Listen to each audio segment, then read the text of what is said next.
welcome back to the Only Lauren channel, and I'm Lauren.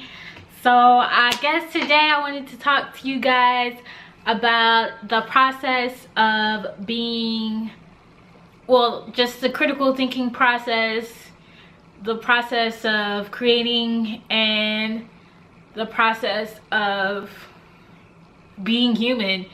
So I was reading this book. It's called How to Fly a Horse, not sponsored, and it's basically talking about how we're all capable of being creative, and we're all creative, and we're all geniuses in some way. It's not reserved for some people. And I remember watching a documentary on this like back in 2005. I think they called it The Science of Genius, and it's basically speaking about how there are different types of genius intellect in the world. And so I've always known about, like, if you are a physical genius, you know, this is what people mostly know of, the elites, like the Olympians. That's obviously a genius within itself, the body's ability to do more or above the average.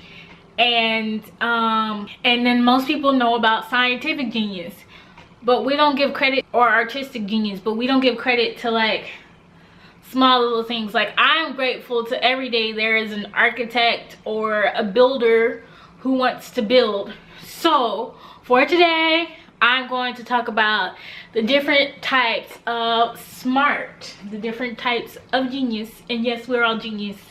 So let's get into it.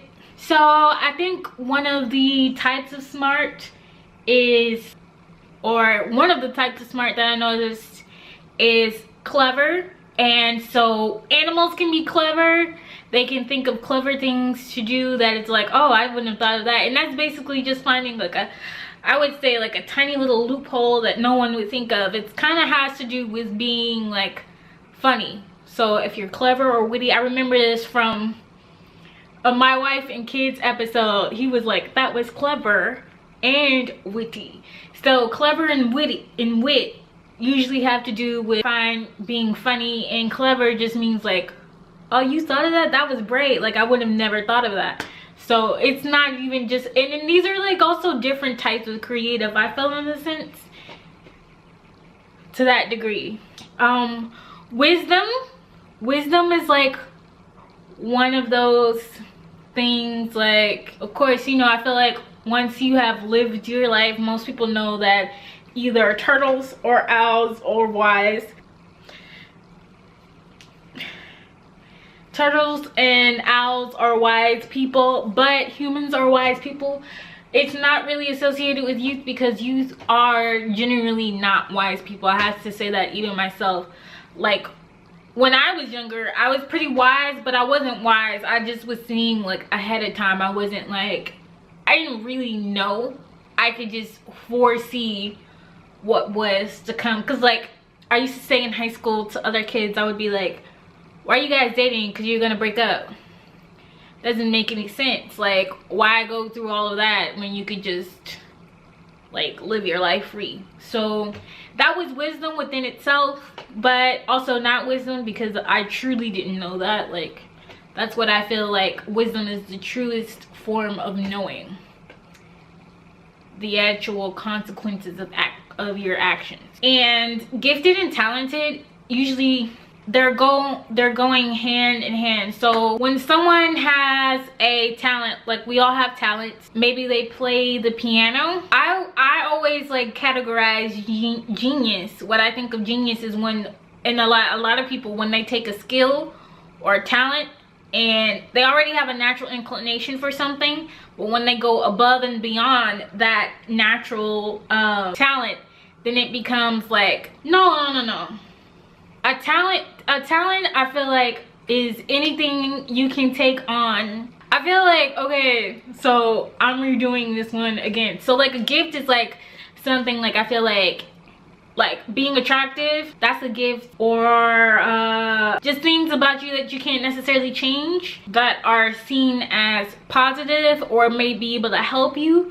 Those are gifts. I don't think necessarily like they're not necessarily so much talents, but gifts are something that you were really born with that no one has, or they do have it but not as well as you. And then there are levels to this, of course, but usually gifts are something that you have better than others. Like, I feel like I have the intrinsic ability to, I don't know, think. I think I'm a thinker.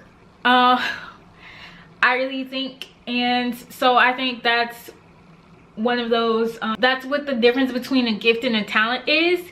And so a talent is something, anything you can pick up and take on that you might have been naturally already gifted in, but you take it and you take it further to the next level. So it's like really your talents, these things that you're able to push forward past it being just your natural gift and turning into something, you know, people can see and muse at and pretty much love and appreciate. And sharing your gifts and talents with the world is pretty much like one of the best things you can do for society. And not enough thinking, there are not enough thinking processes. So, and one of the last ones I could think of as far as like genius goes and the different types of smart is skilled. And I feel like this is just rote movement. This is rote muscle memory, just the ability to do something inexplicably without it being a gift or a talent, and it being anything where you have to be clever. It's almost borderline instinctual is what I feel a skill is. But it's the ability to do it consistently versus when animals do it.